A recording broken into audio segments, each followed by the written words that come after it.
The replay.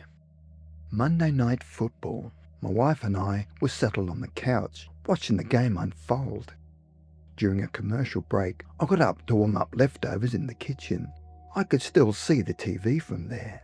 The kitchen opened right into the living room, and I kept half an eye on the screen as I pulled out my plate and set the microwave humming. The game came back on. A play happened. A pass, a catch, the receiver dodging defenders. Normal football, except something about it felt wrong, familiar in a way that made my skin prickle. I stopped moving, my hand frozen on the microwave door, and just watched. Another play. I knew what was going to happen, not like a guess or a prediction, but like a memory, because I'd seen this before, minutes ago, sitting on the couch. I'd watched these exact plays unfold. My heart started racing. "Did anyone else notice that?" I called out. My wife glanced at me, confused. Nobody else has seen anything strange, but I knew what was coming next. "Watch, he's going to catch it and run it all the way to the goal line," I said, my voice sounding strange even to my own ears. On screen, exactly as I'd said, the receiver caught the ball and sprinted towards the end zone. My family stared at me like I'd grown a second head. "The mascot," I said, pointing at the screen, "is going to wave that big foam sign at the crowd any second now." And there it was, exactly as I'd described. For 10 minutes, I was living through time I'd already experienced, watching the future because it was also the past. Then, as suddenly as it started, the strange déjà vu stopped. The game continued normally. Plays I didn't recognize, moments I hadn't lived before. I have no explanation. For 10 minutes that night, time looped back on itself, and I was the only one who noticed.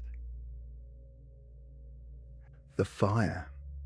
My father told me this story years ago. He was a kid, sitting around a campfire with his family, mesmerized by the dancing flames. He noticed a strange spark, brighter, more electric than normal. He stood to adjust his log. When he looked around the circle, everything felt wrong. His family looked older, lines on his mother's face, grey in his father's hair. His siblings looked like teenagers instead of children. He looked at his own hands. They were larger, the hands of a young man, not a child. Then everything snapped back to normal. His family looked right again. His hands were small once more. "Felt like I'd jumped forward in time," he told me. "Like I'd glimpsed the future, then snapped back." The airport. We arrived at Maui Airport 2 hours early, me, my 2 kids and my son's girlfriend. I ran to the bathroom 2 minutes, maybe 3, then we walked to the gate maybe 10 minutes down the hallway. When we arrived, the door was closing. The plane was fully boarded. "You're late," the gate agent said sharply. "We were about to leave without you." "We got here 2 hours early," I protested. She pointed at the clock. An hour and a half had passed. Our phones confirmed it. We walked down a hallway for 10 minutes and 90 minutes had vanished. All 4 of us experienced it. Time just disappeared. The empty place. Years ago, I went somewhere else, not the past or future, somewhere empty and void. I could feel and hear, muffled and distant, but couldn't speak or move. There was no concept of time. I just existed in this suspended state, aware but disconnected. When I woke up, I couldn't remember what had happened. Large sections felt missing, cut from my memory. People told me I'd been gone 20 minutes. In real time, nothing, but to me it felt like an eternity in that empty place. I've stopped trying to understand it. I only know that for 20 minutes I was somewhere else, somewhere that doesn't follow our reality's rules. The woman in green. There's a 2-mile walk from my house to town that I've made hundreds of times. The route passes an old Catholic primary school, and it's become so familiar that I barely think about it anymore. On this particular spring morning, everything seemed perfect, one of those beautiful days where the world feels alive.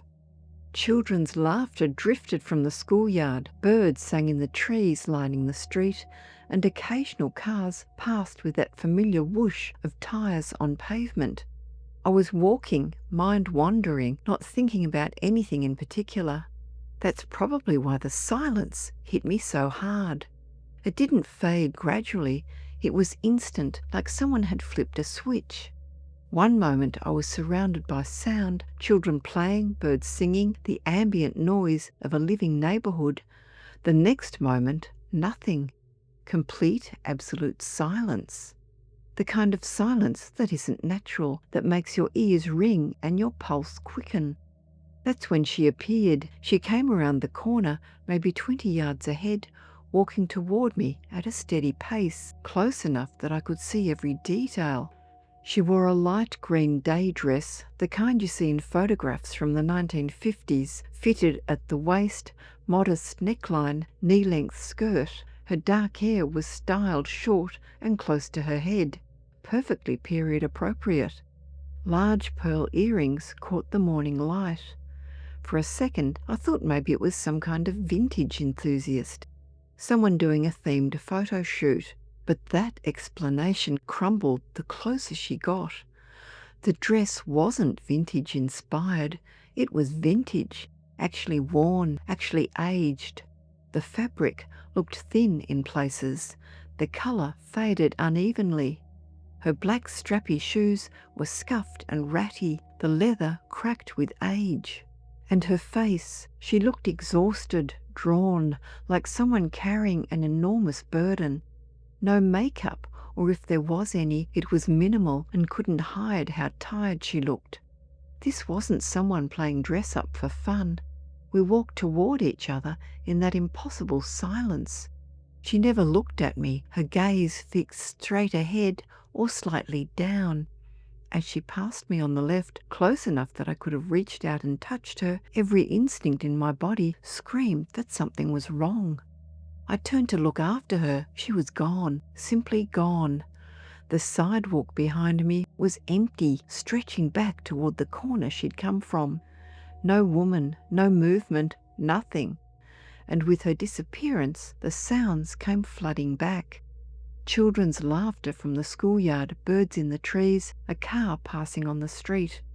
The world had turned its volume back on. I've walked that route for 18 years, never saw anything like that before, never saw anything like it since. The auction. I'm a paranormal investigator. At an old farm south of Charleston, the owner was terrified of one corner of her property. When we investigated, I stood at the field's edge near the woods. Then reality shifted.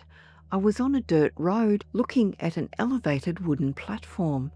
An African family stood there, a father and his young daughter, being sold, separated. The father to one plantation, the daughter to another. I could see their faces, their fear. It lasted less than a minute, then I was back in the field. The property owner confirmed I'd been standing where 4 plantation property lines met, where slave auctions were held. Through our equipment, I communicated with both spirits. When I felt their reunion, everyone in my group saw 2 large, bright orbs come together and rise into the sky. I believe they finally found peace. The missing drive. I'd been awake over 24 hours building a fire pit. By 1 p.m, I had to drive 30 minutes to pick up a friend. I was exhausted, eyes heavy, nodding off. I remember getting in the car, the first few minutes of driving, fighting to stay awake. The next thing I knew, I was in my friend's driveway and he was getting in. 20 minutes had passed, 20 minutes of highway driving with no memory, just gone. The strangest part, after that, I was wide awake. Whatever happened reset me somehow. Did I fall asleep at the wheel, go on autopilot, or lose those 20 minutes to something else entirely? I'll never know. The song that didn't exist.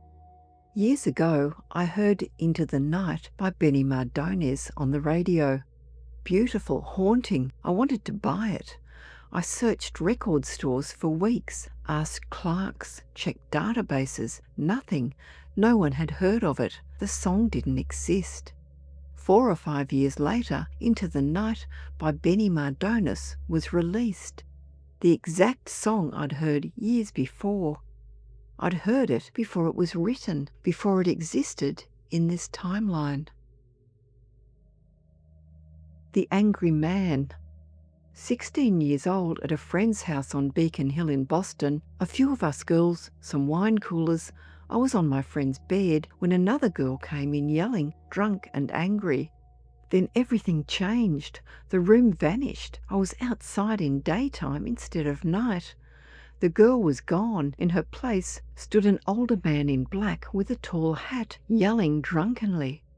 A flash, a frozen moment from another time.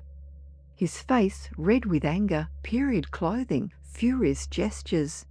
Then I was back in the room at night, the drunk girl still yelling. I screamed and scrambled back, terrified, almost 30 years ago. I didn't know what time slips were then. Now I understand.